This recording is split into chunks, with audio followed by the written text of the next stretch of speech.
Hey everybody, welcome to class today. Today's class is asynchronous, so thank you for joining us. Today is Friday, April 30th. It's my brother's birthday, so say happy birthday to my brother. If you would, run over to our Google Classroom and look into the important links section of our Google Classroom. Grab the link for attendance and complete your attendance. We'll stop here for a minute while you go grab your attendance and complete that, and then come back and let's begin again. So if you're now watching this next part, it's because you went and completed your attendance. So thank you so much for recording your attendance for us.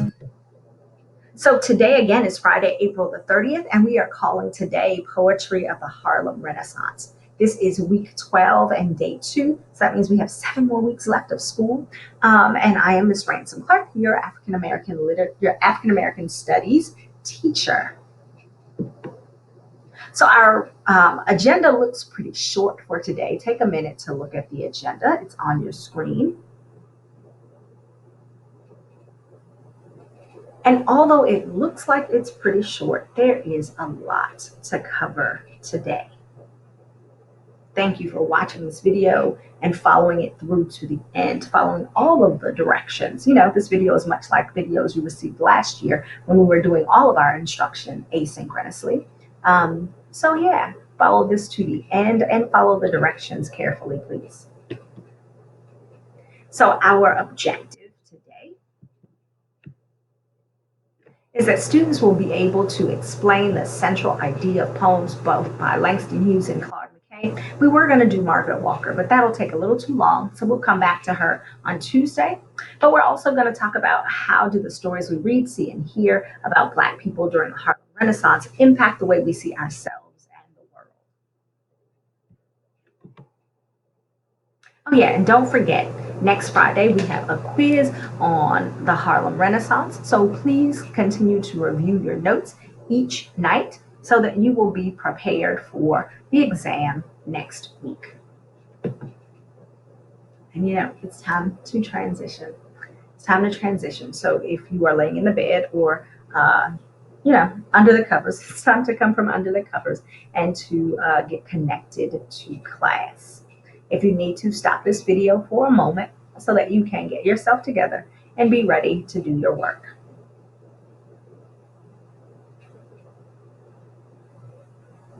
If you are still with us, that's because you are ready to keep going. You're ready to talk about that poetry of the Harlem Renaissance.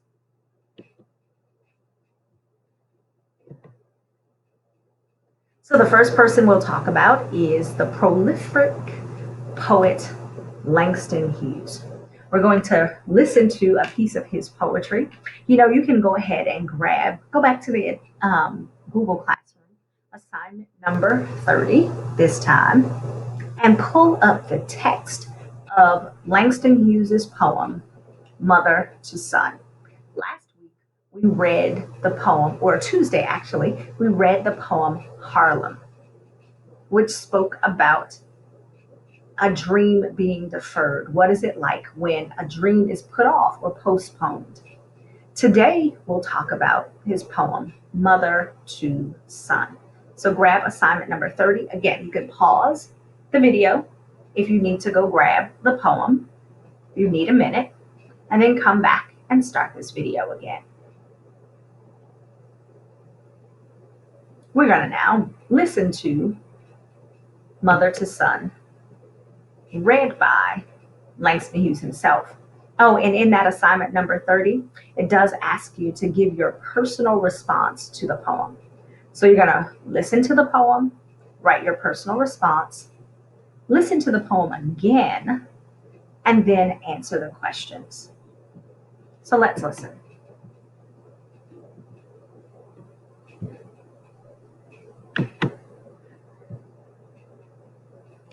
Poem, Mother to Son.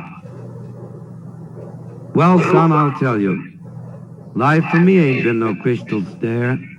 It's had tacks in it, and splinters, and boards torn up, and places with no carpet on the floor. There. But all the time I's been a-climbing on, and reaching landings and turning corners, and sometimes going in the dark where there ain't been no light. So boy, don't you turn back. Don't you set on the steps 'cause you find it's kinda hard. Don't you fall now, for I's still going, honey. I's still climbing, and life for me ain't been no crystal stair. All right. So stop the tape now. Stop the video. Stop this video. And write down what you think about this poem. You have two options: I think and I wonder. I think and I wonder. Write down 2 or 3 sentences about what you think or wonder about this poem. Feel free to read the poem again to yourself as you write your personal response.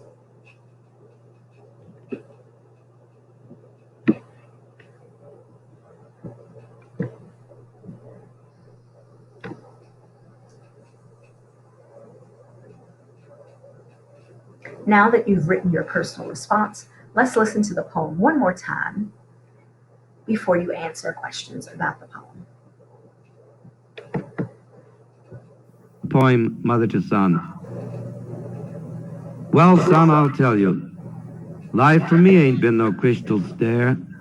It's had tacks in it, and splinters, and boards torn up, and places with no carpet on the floor. There. But all the time I's been a-climbing on, and reaching landings and turning corners, and sometimes going in the dark where there ain't been no light. So boy, don't you turn back. Don't you set on the steps 'cause you find it's kinda hard. Don't you fall now, for I's still going, honey. I's still climbing, and life for me ain't been no crystal stair. All right. Thank you for reading this a second time and listening to it a second time. Now, I want you to stop this video and answer the questions for mother to son. Let's look at those questions really quickly. We're going to go to our class work in our Google Classroom. Here's assignment number 30. Let's open the document, the poetry of Hughes and McKay. And here's how you can write in it. You have one column that has the text of the poem. Here's where you've been writing your personal response, I think or I wonder. And then here are the questions. So we have, let's see, 6 questions for mother to son. Let's make sure we have read those questions first. Who is the speaker? How does the speaker describe her life in the first 7 lines? What would it be like to climb a staircase in the dark? What does the speaker tell the boy? The speaker says, life for me ain't been no crystal stair in line number 20. What would a crystal stair be? Tell us about that both literally and figuratively. And the last question.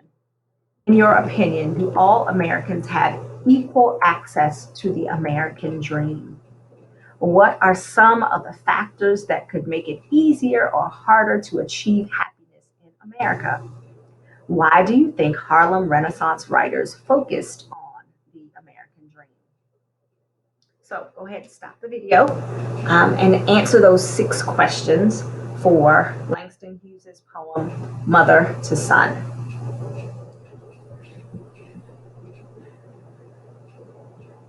If you are playing this video again, that means you are ready to continue with our lesson.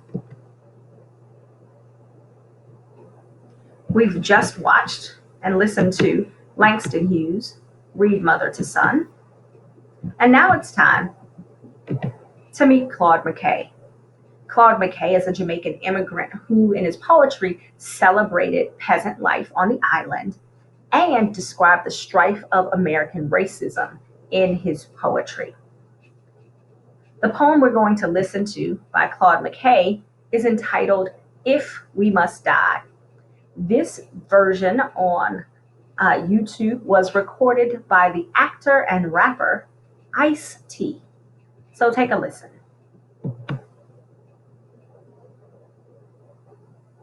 If we must die, let it not be like hogs hunted and penned in an inglorious spot, while round us bark the mad and hungry dogs, making their mock at our cursed lot. If we must die, oh let us nobly die, so that our precious blood may not be shed in vain. Then even the monsters we defy shall be constrained to honor us though dead. O kinsmen, we must meet the common foe. Though far outnumbered, let us show brave, and for their 1,000 blows deal one death blow. What though before us lies the open grave? Like men, we'll face the murderous, cowardly pack, pressed to the wall, dying, but fighting back.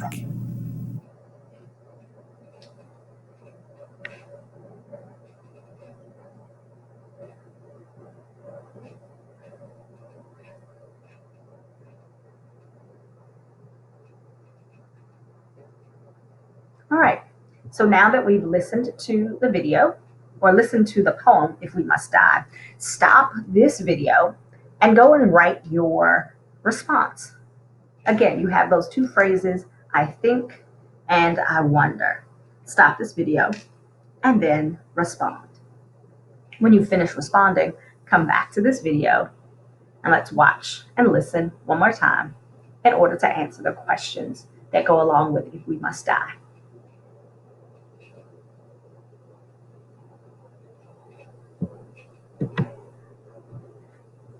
If you are still here, if you're playing this video again, that means you're ready to listen to If We Must Die a second time.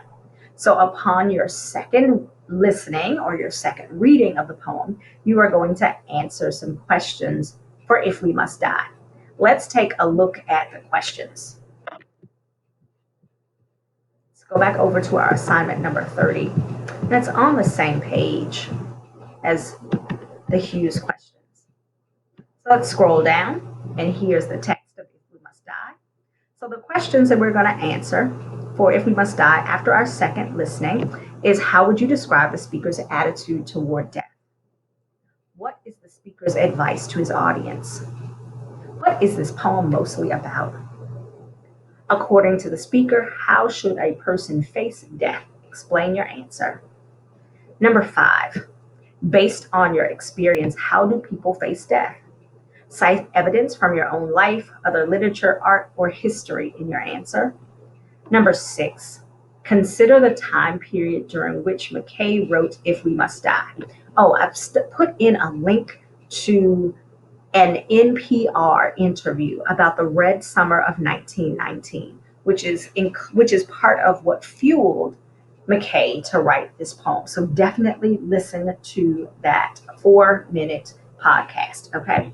And then, how might the social conditions of the era and McKay's experience as a Black writer in Harlem have informed his views on death and bravery? And then finally, in the context of this poem, what does it mean to be brave? Cite evidence from this text, your own experience, and other literature, art, or history in your answer. So let's listen to If We Must Die one more time. And of course, you can read it a second time. So let's listen. If we must die, let it not be like hogs hunted and penned in an inglorious spot, while round us bark the mad and hungry dogs, making their mock at our cursed lot. If we must die, oh let us nobly die, so that our precious blood may not be shed in vain. Then even the monsters we defy shall be constrained to honor us though dead. O kinsmen, we must meet the common foe.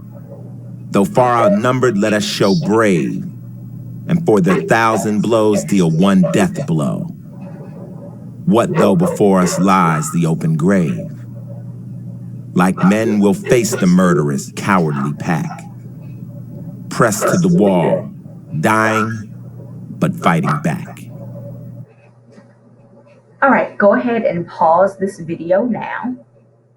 So you can answer the questions in assignment number 30 for If We Must Die by Claude McKay.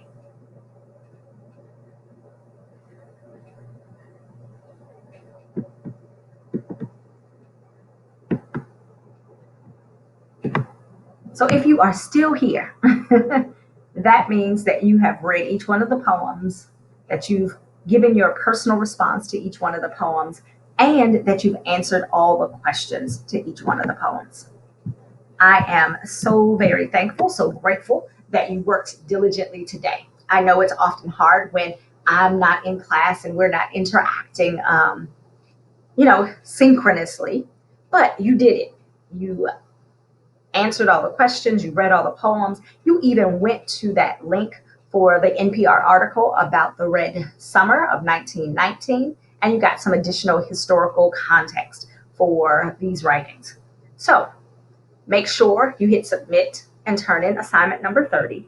Make sure that over the weekend you review your notes on Harlem as a place, the new Negro as a person, the poem Harlem, your notes on Elaine Locke and the New Negro, your second reading of the New Negro, and review these questions too, because they're all a part of our quiz that is coming up soon. Have a great afternoon, have a great weekend, and I will see you in class on Tuesday.